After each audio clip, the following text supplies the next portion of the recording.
Nation. On this Monday afternoon, it is another edition of NBA Weekly, also KnicksFanTV Simulcast. CP the Fanchise here, special guest, ESPN GM analyst, my guy Bobby Marks is in the building. On today's show, we are going to talk about a wild weekend around the league, from the Knicks heroics from their big two, the Lakers being on the brink. And could this have been the last home game for Giannis in a Bucks uniform? So let's talk about it. Hit the like button, hit the share button, and subscribe to the channels. Let's get into it, man. All right, Bobby, how you doing? Happy Monday, man. I'm good. How we doing? Feeling better than you could have been coming home 2-2 and God. woo, when you're down 9 and things turned, it's like it's the beauty. I mean, listen, it's the playoffs.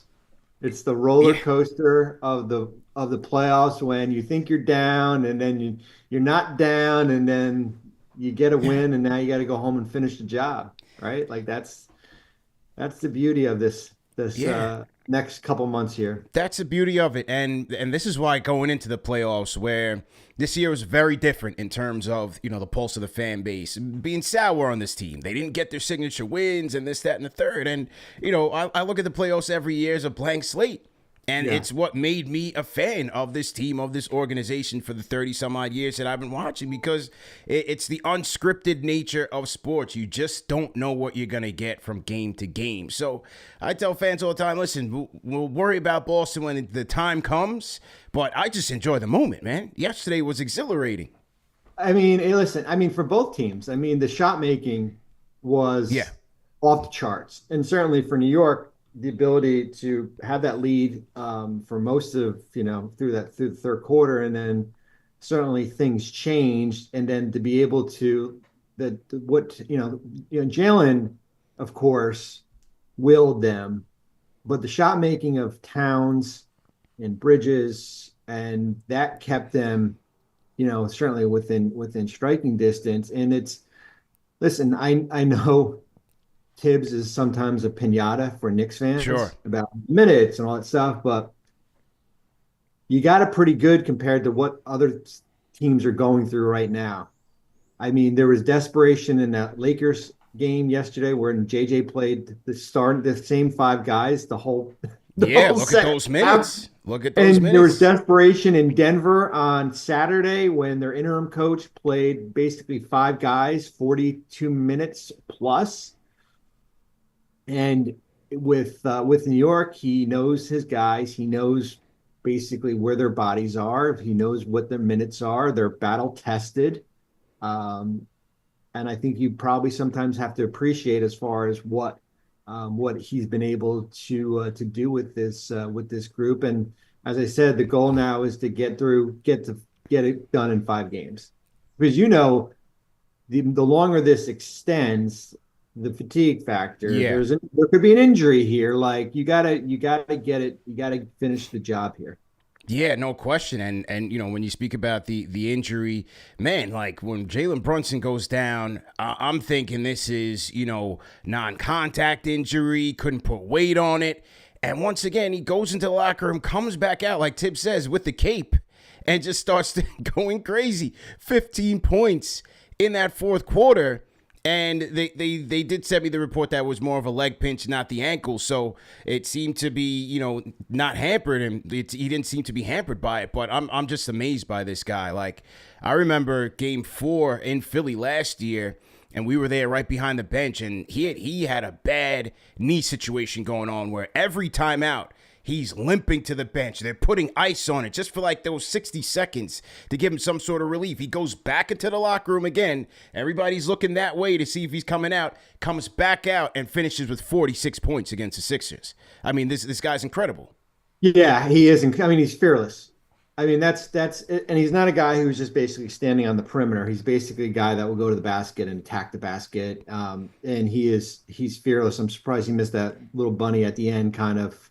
That was probably one of his more easier shots, certainly in that situation. And I know certainly my colleague Michael Wilbon has probably drawn the ire of Knicks fans. And I was sitting next to him when he made the comment regarding Cade, and I was like, "Ooh, boy, let him go." And listen, Cade is a terrific young player. Yeah. He is a all-star. He's probably going to earn All NBA. He had a terrific year. I wrote the Pistons offseason article yesterday. I do that when you're down 3-1 or 3-0, and there's a bright future ahead for Cade Cunningham. But Cade Cunningham has never been in this position before. There's a difference between regular season and being in a game 4 where you have to do or die situation.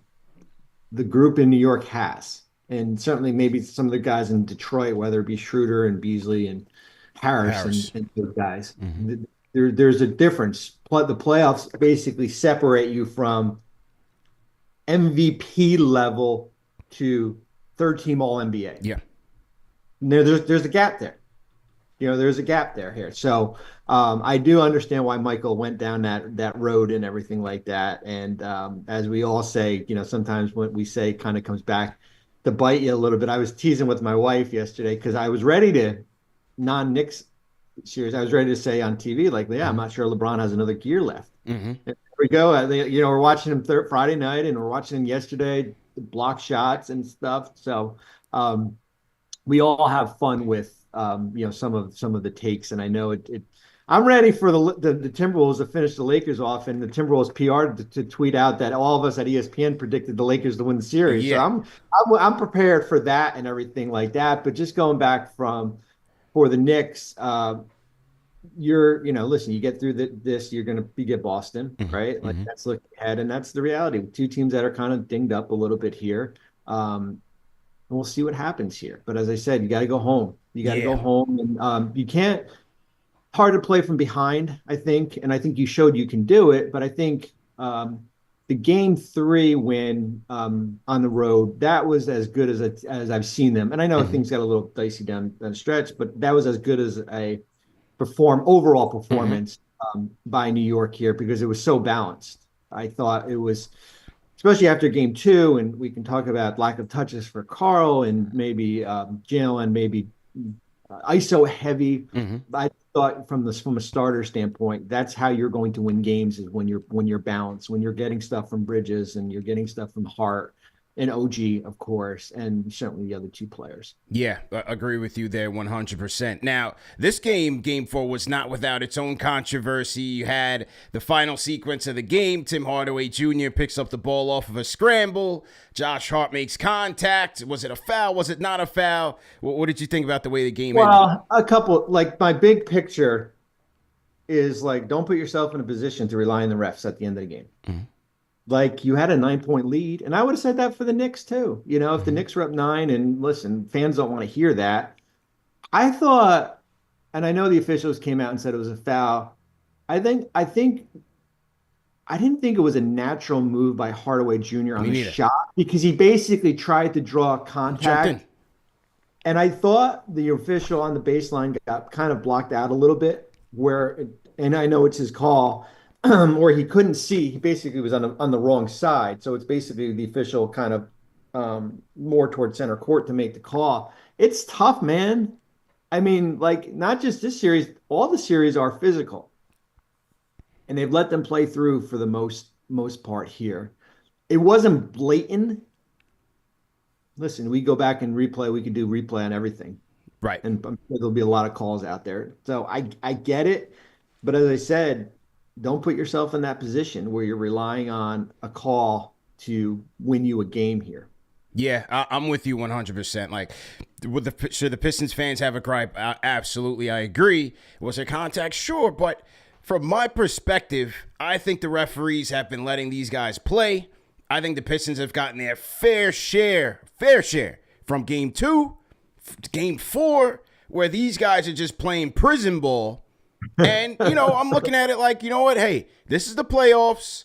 This is what I expected, especially in game 2. To me, whenever I watch these games and like the team that's down 1-0, they come out with that desperation. They get the benefit of the whistle. I expected that in game 2. Game 4, I'm watching Knicks get raked all over the place. No calls. So, I don't know, man. I just feel like these things have a way of balancing out. The Knicks went out there, they took the game, and I felt like they earned the victory. Yeah, I mean, listen, it feels like there was a mandate given by the league office before the playoffs started, basically like unless things are blatant, and it's not just this series.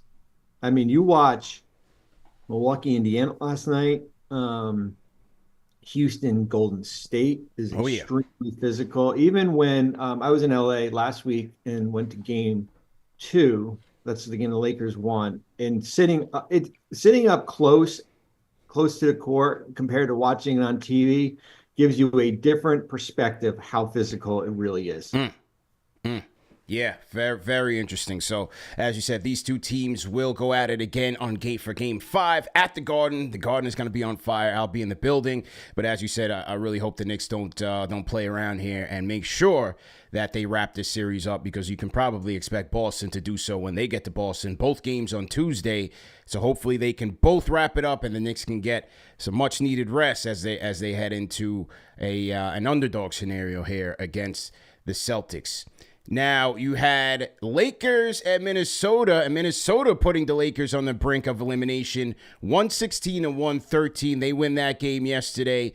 And, hey, this is the Anthony Edwards show, man, especially in this series. Ant-Man, to me, he's been absolutely sensational. 43 points in this one, 12 of 23 shooting from the field, 50% across the board, 5 of 10 from downtown, 9 rebounds, 6 assists. Is this the best version of Anthony Edwards you've seen so far in his career? Yeah, I mean, he's been the best player on the court. He's at his best when he is getting downhill, when he's facilitating, when he's getting to the basket. He's not at his best if he's just basically standing on the perimeter and shooting jumpers. And I said it last week on TV. I said, when he's distributing the ball, he is as good as any player in this league, because the ability to attack the basket is off the charts. I think what we're learning here, and I talked about it last week, is like when you look at Minnesota's roster, I trust 7 guys. Yeah. Maybe Rudy, kind of what, I mean, but I trust him. Like I trust what he can do defensively.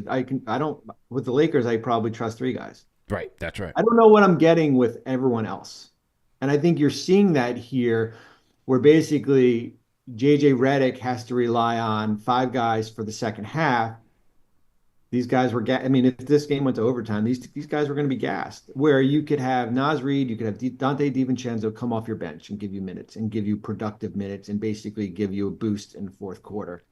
And then to go along with Jaden McDaniels and Edwards and Gobert and Conley and that group there.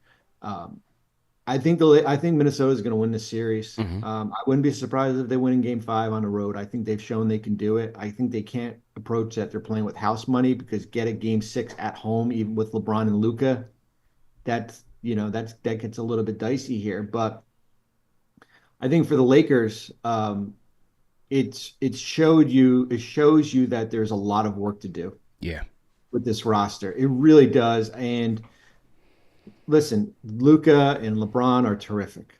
There's no doubting that. And Austin Reeves is a nice third player. Third player, right? It's not your first or second best player. He's a nice third player. But what does this roster look like when LeBron eventually retires? Like, you got a lot of work to do here. Yeah. A lot of work to do here in this offseason here. But with Minnesota, I know you get and Randall's been really good too. I forgot to mention him. He's been really good. Yeah. With Minnesota, it shows you a team that got to the conference finals last year and added 2 core pieces with Randall and DiVincenzo. And they're battle tested, man. And Chris Finch is a good coach. He kind of pushes the right buttons with this group here. But Edwards he is fearless. Fearless can win you a lot of games. Sometimes he can cost you some games, but we're probably seeing the best version of him right now. Yeah, I agree. And I've always felt like, especially with him, like for this team to take that next step, he has to be able to make his team better. Point blank period. They traded Towns. It's all on his shoulders right now. Yes, Randall bears some of that responsibility, and they have the leadership of Conley and guys like that, but Ant-Man really has to be the engine for that team, and to me, he's been sensational. But also, you mentioned it, the depth. I felt like the depth of the Timberwolves is going to give this Laker team some problems. And from Naz Reid to DiVincenzo, they've definitely stepped up. And for the Lakers, I thought their keys to advancing was going to be in guys like Finney Smith and Gabe Vincent, and they've been kind of lackluster. I mean, you even had a game yesterday where Dalton Knecht didn't even get any minutes. All right, like Rui 41, LeBron 46 minutes at 40 years of age, Luka 46 minutes, Finney Smith 41. I mean, the depth, the lack of depth, rather, from the Lakers was certainly on display here, man. Well, and it shows you like the difference between regular season and playoffs, right? Like the regular season, you could say, well, you can get away with Jackson Hayes at center, and then you watch Jackson Hayes and he doesn't play. And then it's like, okay, and it's about the matchups, getting the right. This is not an easy matchup for them. Yeah. They would have been probably better off getting Houston. I mean, that's the reality of it, of a Houston team that's offensively, offensively challenged here. But I know what I can get with Luke and LeBron. I don't know, and Austin Reeves to an extent. I know I missed some down the stretch. I don't know what I'm getting with the rest of the group, and that's what the Lakers were going to have to figure out this offseason here when it eventually comes to an end. Yeah, no question about it. So they're on the brink there, 3-1. We'll see what happens there. But I like Minnesota's build in terms of being a playoff type of team. They have the star power with Ant-Man. Randall can be that Robin. They have the depth. They have defense, front court size, rebounding. I think that matchup, once they see OKC, is going to be very interesting, man. I think they can match up well. Well, it's yes, I agree with you. I think the biggest thing, and I equate it to like pitch, if you have really good pitching, right? Like, so for you Mets fans or Yankee fans out there watching, good teams that get to a World Series or far, you have good starting pitching, middle relief, and closers. Oklahoma City has that, right? Like when you look at depth matters. If you go 7 or 8 guys you can trust and rely on, that will take you pretty far in the playoffs here, because it helps you. It can help if an injury happens, or it helps that foul trouble or guys get a little bit gassed here. And Minnesota has that here. And I think if whoever they get past the Lakers, and they're going to get Golden State or Houston, and OKC is staring at them if they can get through, I guess, Denver or the Clips, and that's the thing, like everyone's saying, well, yeah, Denver or the Clips could give them OKC a hard time. And it's like, well, what are these two teams going to be looking like? Right. When we get through this. Yeah. Like, I mean, Denver, listen, they're playing a lot of minutes, man. Like the Clips can go in Denver and win game 5 and come home and win the series. And if not, I think we'll probably go 7 games on that. And then it's like, what do you got left in the tank for an Oklahoma City team that basically plays 10 guys? Yeah. And that is a great series, evenly matched. I mean, Knicks Pistons is my favorite in the East, and in the West, it's no question it's Denver and Clippers. I mean, that game Saturday night was exhilarating. And with the Aaron Gordon finish, that was like the tightest buzzer beater I've ever seen. He won't say and he won't admit it, but it felt like he missed it on purpose, right? Right. And the worst thing could happen is if he hit the rim. The game would have been going to overtime, and that would have been another team that had basically exhausted their core 5 guys. And Porter Jr.'s been is certainly dinged up a little bit here with the shoulder. I think it just shows you, and we talked about it on after they lost game 3, and they looked. I was at that game. I left at halftime, but they looked gassed. It was like I said, it's like a marathon runner. You get to the 3 mile mark, and you basically run out of gas. And they look defeated, but it's the heart of the champion. Jokic is so special Insane. in itself. And then you get your other guys, whether it be Gordon or Porter Jr. or Christian Brown, and certainly Jamal Murray, to kind of follow the lead. I was having PTSD watching that game because I was in Boston for game 3 of the Eastern Conference Finals in 2002 when we had a 24-point lead in the fourth quarter and wound up losing it. So I've been that. It happens as far as, basically it's like an avalanche where it just snowballs, Yeah. man. Like it just happens and stuff. That's why what OKC did on the road in Memphis was remarkable, even though Yeah. Ja wasn't there. But I do think this series is going to go. I think it will go 7 games Yeah. here. The Clips are, they are deep. They give you a lot of different looks.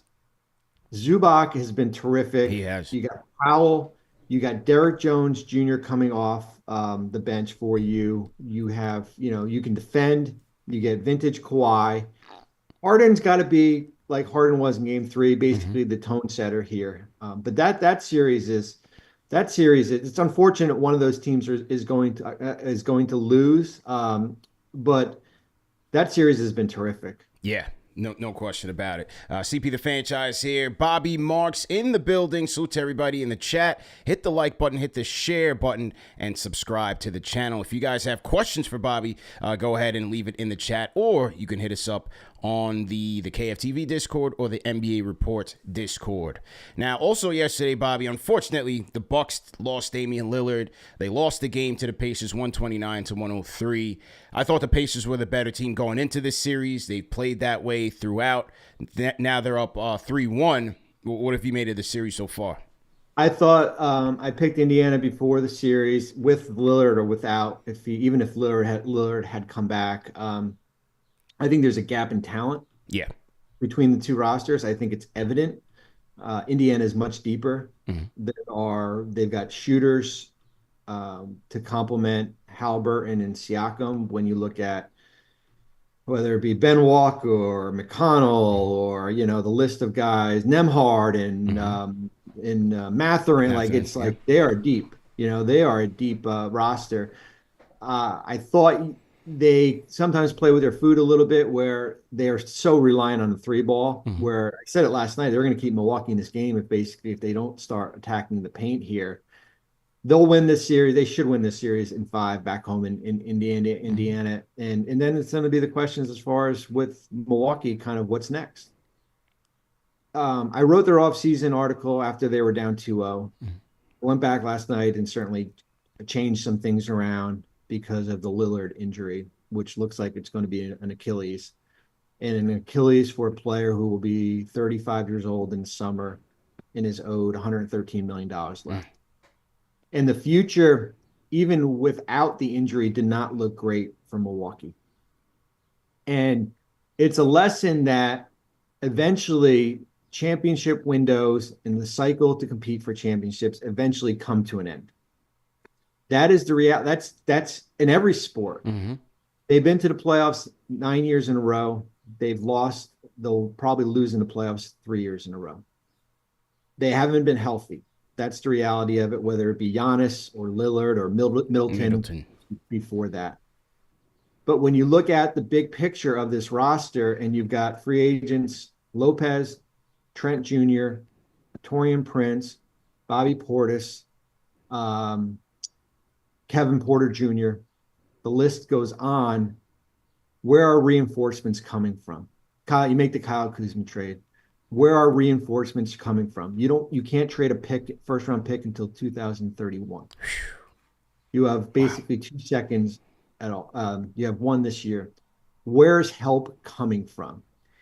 And they are ultimately aggressive. John Horst, their GM, has been aggressive forever, consistently turning over the roster, looking to, as I said, extending the Giannis window. Mm-hmm. I just look at it and it's like basically time will eventually run out here. Mm-hmm. And then that leads you to the big question with Giannis. I mean, that's the reality of it as far as a guy that's got, I think, 3 years left on his contract, 3rd year's a player option as far as what you do with him. Because if Lillard is not going to be able to come back until, I don't even know if he comes back at all next year with that injury. That's a tough one. What's the roster looking like? And what happened, CP, is, and I dealt with this in New Jersey for the years we went to the playoffs and the finals, is when you don't draft well or if you don't have your picks and your players start to get older, like your wave of young players better help you. Right. Look at their wave of young players and yeah, AJ Green's a nice player, right? Come off, but what else you got, man? Yeah. I mean, we had Ryan Rollins starting, who was basically on a two-way to start to, we don't see Andre Jackson or Chris Livingston or any of those guys they've drafted before. And Connaughton and, Jericho Sims and like that group there. It's like, what else do you have to that roster? And there's going to be some hard questions as far as what they have to kind of talk about when their offseason begins. It seems like, I mean, not seems like, I think they have to trade Giannis, but what do you think in the minds of their GM? Because I feel like a guy like a Danny Ainge, he pulled the trigger. Sure. He's moving this guy and starting over. Yeah. What do you make of the Bucks GM's mindset there? It's hard. I mean, listen, if it was Nico Harrison, he would have Oh yeah, probably yeah, yeah. been He'd be here. gone already You years have ago. to know, you have to know the pulse of the timeline of when things are ending. Danny Ainge did Mhm. it brilliantly in Boston with Pierce and Garnett, right? But certainly what the return value was able to do. Sam Presti is terrific at that. Mhm. There basically is an alarm clock that goes off in his brain that says we need to move Paul George. Mhm. We see where this roster is going. We can't compete for a championship. I need to move Paul George and maybe I can get back Shea Gilgeous-Alexander Mhm. and 5 firsts for him. And that starts the retool. I think the biggest thing is if you're going to do it, you can't just rely just on draft picks. You got to get a centerpiece Young of a players, player that you can kind of because draft picks are draft picks. right? Like you can, like even like in the Bridges trade with Brooklyn, like one of them is going to be the 26th pick in the draft. Mhm. Who knows where? Like maybe the one in 30 turns out, or 29 turns out to be pretty good. But they're just picks, right? Like Mhm. they're so with Giannis in Milwaukee, and if you have that hard decision, and eventually you figure out this is the best for the organization, this is the best for him, you'll have offers. You'll have significant offers here for teams willing to give a ton. You'll get more than what Dallas got for Luka, I'm Mhm. sure. But that's something that you realize like if do we think we have another rabbit out of the hat, or do we think the ATM machine is low on money? Yeah. I mean that's a hard thing for front offices to answer. Who do you think? Because I look at some of these young teams. I look at the Rockets. I look at Detroit. Who do you think makes the most sense to cash some of those chips in the middle and go get them? He always talks about he wants to win. He wants to stay in that championship window. That's why when people say, Brooklyn is the favorite, I just can't Yeah. see it. I mean, I don't Well, see who they pair him with. I think Brooklyn is just linked because they just have so many draft Right, picks. right, right. Like, and so if you're Giannis, you're like, well, wait a minute. Like the biggest thing when franchise players get traded is walking into a roster that's already like depleted. You're like, great, like that sounds good. It's like, I'm here, but who am I playing with? Yeah. Like, what's the plan here? And if you give up all your draft picks, that's fine, but you're probably going to have to cost you Cam Johnson or Nick Claxton, some of those players here. I think I think Houston for me, and it's even with Durant, who Mm-hmm. will be likely become available. Like Houston has a little bit of everything. Like they've got Mm-hmm. young players, they got draft picks. You can still trade guys and still have stuff left. Like so if you're trading, I don't know, Jalen Green or Jabari Smith or Reed Shepard and draft picks, they've got a ton of picks. You still have um, Sengun. uh, Mm-hmm. Goon and Thompson, and we'll see what happens with Dylan Brooks. And there's still enough left. There's still enough left to the roster Mm-hmm. here as far as how you want to build up. So it's not completely gutted. Detroit is interesting for me because we kind of get into this pattern where sometimes continuity bites you in the butt a little bit. Mm-hmm. And we saw it with Atlanta when they went to the conference finals and lost to Milwaukee that Milwaukee. year. They Yeah. basically ran it back, right? They ran it back, and then now you get stuck. Now Detroit is interesting because your 3 out of your 4 veterans, Schroeder, Hardaway, and Beasley are free agents. Mm. So what do you do with them, right? Do you want to bring it back, and does this roster have the upside to Right. take it to the next step here? But they're flushed with draft picks, and they've got young players to potentially move in a deal here, and That's why I love the playoffs, because the playoffs are it always makes someone have a knee-jerk Mm. reaction to when you lose early, Hmm. when you think maybe you're a little bit better, whether it be the Rockets, who maybe they got to go out and get Durant because they don't have a closer on this roster, or maybe they think they have to go get Giannis because there's no franchise level player on this roster here. Well, how about Book? There was talks that Phoenix wants to extend him, make the highest paid player in the league. But again, that's another situation like Milwaukee that I see is just putting more lipstick on a pig. Well, what do you think happens there with Book, the extension, and does he test the trade market a little bit? I think with when you finish in a lottery and you have a record-setting payroll, that it's hard to say that no player on the roster is untouchable. I really do. I mean, I think I think that's the reality. But the owner has been, you know, I'm just reading. Mm-hmm. I'm just reading this. Sorry, read a text. I No think the problem. owner's been on the record and said that he's not trading him. He said he's not. I mean, like, so that basically gives Devin Booker leverage when he's eligible to sign a 2-year, whatever, $150 million extension and stuff. It's like for Phoenix, it's like, how do you thread the needle when you don't have your picks? You have like one tradable pick. You've got, I think, three or four first. And how do you thread the needle where you don't want to take a total rebuild and still be competitive? That's the return value of what you get back in Durant. For me, I think I would basically look at every option. Yeah. I just think you can't. I mean, Beal is a different entity. Yeah. But I do think, like, you can get a haul for Devin Booker. I mean, Right. the guy's got 3 years left on his contract. You're not getting the return value backing for Kevin Durant. Right. Not getting 5 first and nice young players for a guy who's on an expiring contract. If he extends, certainly the price goes up a little bit here. But Phoenix it's probably one of the worst situations Mm-hmm. that I see as far as from a building standpoint. Outside of Booker, there's really no tangible assets to that group.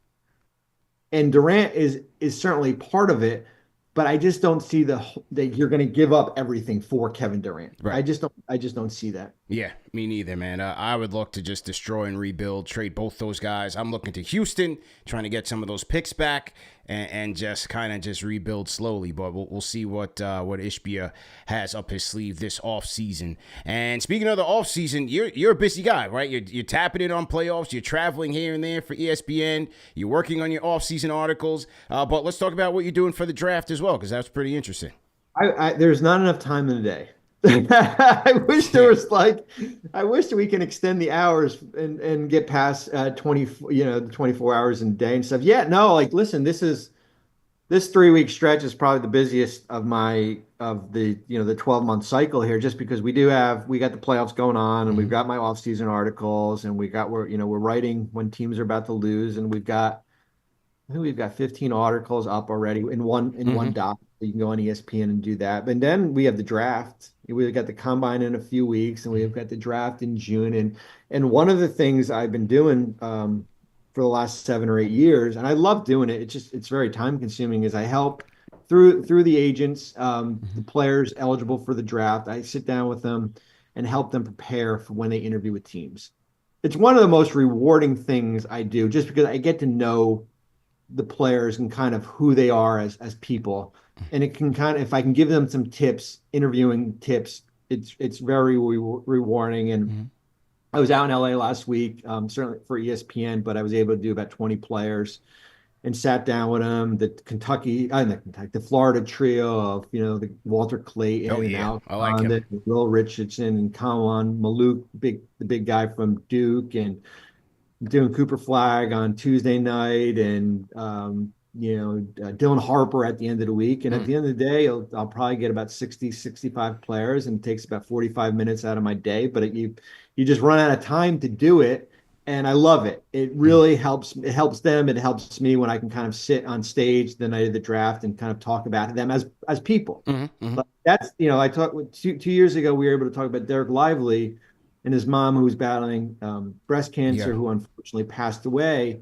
but just to be able to talk about them as human beings that I think sometimes people forget about when they're on the court. Yeah, that's yeah, a really great idea, actually. And like you said, you get to see a different side of those players rather than just, on the court, X's and O's, just being machines. By the time the 3 weeks is over and we get the combine, my wife is a expert on the questions that I will ask. Like she's in my office is here and the living room is like down the road and she knows like I'll walk out of there and she'll say to me, "So what makes you uncomfortable? What superhero do you want to be?" Yeah, yeah. She's an expert. Last year I was doing Jared McCain Mm-hmm. from Duke, and his big thing was like TikTok, right? Right. And like he's the TikTok guy, and so we were talking about that, and my 16-year-old was in the kitchen, and I come out, and he goes, "Dad, was that Jared McCain?" Like because he's TikTok, right? Yeah, Like yeah. who he was and everything. But I do. I started this. I think Jason Tatum was my first client Mm. when he was coming out of Duke, Duke. and that was like 7 or 8 years ago. And it's a really rewarding, as I said, kind of a process for me. Yeah, super interesting. And then also we have SBC, Sports Business Yes. Classroom, Summer League in Las Vegas. I had the opportunity, the thrill of a lifetime, really, man, to join you guys and work with you guys. Tell the people more about the program. Yes, and you will be back for year 2 this year, Sports Business Classroom. You can go on sportsbusinessclassroom.com. You can read everything about it. But we've got the SBC Immersive experience in Las Vegas, July 13th to the 19th. It is a week long, basically going to college for a week, where we put you in a setting where we're teaching you everything. Where we have 4 majors this year, salary cap. Scouting, video analytics, media broadcasting. We added a 4th major, which is agent representation / NIL. You get to pick a major. We provide curriculum throughout the day. We do deep dives at night. We are working on the curriculum this year. I'm looking to change things up. We're going to do some WNBA component. Mm-hmm. I don't think anybody really knows how like the salary cap works at least I don't know. Yeah, true. So we're going to do some WNBA component. We're going to do some NIL component. We're going to do some agent component, G League. Besides, of course, everything that you guys are able to provide. And as I've always said, and I kind of beat the horse on this, like you are a great example of like building your brand. Mm-hmm. Like that is my theme for people who want to break into sports or want to do sports and love their hometown team and all this stuff. It's like, not everyone has the opportunity to go work in a front office, right? Not everyone has an opportunity to go work at ESPN or do some of these other things. Eventually, they probably will. Mm-hmm. But it's like, how do you build your brand? And how do you kind of something, you got to find your niche as far as like what you love to do, and then kind of create an audience to that. And that's, one of the things when I going back to the draft prospects, I always say like, what's your proudest moment? And I think if you asked me that question, the proudest moment for me is basically being 42 years old after the Nets and really having no idea what I wanted to do, having no idea what I could do besides working in a front office, and then basically kind of build a brand, whether it be, teaching people the salary cap or help explain it easy or roster breakdowns and all that stuff. And that's my end goal in with the Summer League program out in Sports Business Class. It's a terrific program of networking, meeting people, stimulating your brain, giving you a sense of maybe that's how to kind of break into sport, because sports is hard, man. Like sports is challenging. When I started it in 1995, there wasn't sports management as a major or sports communication, and departments weren't as big, and you had more of an opportunity to get in because it was old school. You worked for free, right? You showed up on the door, you worked for free, and then eventually it turned into a job and you're making $20,000 a year, and that's how you basically get in. Nowadays, departments are huge, but there's so many people out there wanting to do this. It's remarkable here. And we just kind of give you some guidance here as far as how to break into sports, and whether it be working in a front office or doing what you're doing with your brand. in the Knicks and everything like that. And it's a great experience for me. It's one of the more rewarding experiences that I've gone through professionally since I've been doing this. Yeah, I have to agree. Even in my first year, man, it was a very rewarding experience. And Summer League is unlike anything else in terms of the league initiatives, in terms of its accessibility. So like you said, from a networking standpoint, man, it doesn't get any better than that because literally everybody's there, whether it's from the opening weekend on through to the second half. And obviously this year will be very hyped with Cooper Flagg coming into town. Last year it was Wemby, so or the year before that rather. Yeah. So, it's very accessible and it's a great opportunity for people who are maybe looking to break in or you're on a career pivot. Some of those people in SBC. Yeah, we had a lot of them last year. A lot of career pivoters, man. Yeah. Yes. Yep. So even the last time we did this and we talked about the program, we had someone that joined SBC after watching our conversation on KFTV last year. So I actually ran into her at the Knicks game a couple weeks ago again, and she was very thankful, very appreciative for introducing her to SBC, man. Well, and the beauty too is that like once the week ends, it's not over. Like you have access to all of us for whatever you need. We had a bunch of people who wound up taking the agent exam this year, and we wound up we did a lot of tutoring and we did a lot of off court. And if you're up for a job, we can put a phone call, it just doesn't end because you're there for the week and then see you later. Like there's still a network of people that we certainly keep in touch with. Yeah, for sure. Like even Yossi Goslin. Yeah. We bring him Yossi's coming. Yossi, we're bringing him on to help do him and Keith Smith, who, from Spotrac and stuff. And those are guys who created their own brand. I mean, Yossi created a Substack and he was at Hoops Hype and now he does, Salary Cap. He's terrific. I love his stuff and everything. And that's kind of like what our theme is. And then we bring in executives from teams kind of come down and pop in and talk and everything. And you're right. Like Summer League is like no other thing. I mean, it's exhausting. Yeah. But the access is there. But you got to make the effort to do it. Yeah, for sure, man. And so, hey, once again, I definitely appreciate you for bringing me on. I'll look out for the kickoff meetings and things of that nature, man. But definitely appreciate the time talking playoffs and off season with you. Well, I appreciate you having me, and hopefully, I do not have to write a Knicks article for a little while. What drives me the crazy is like.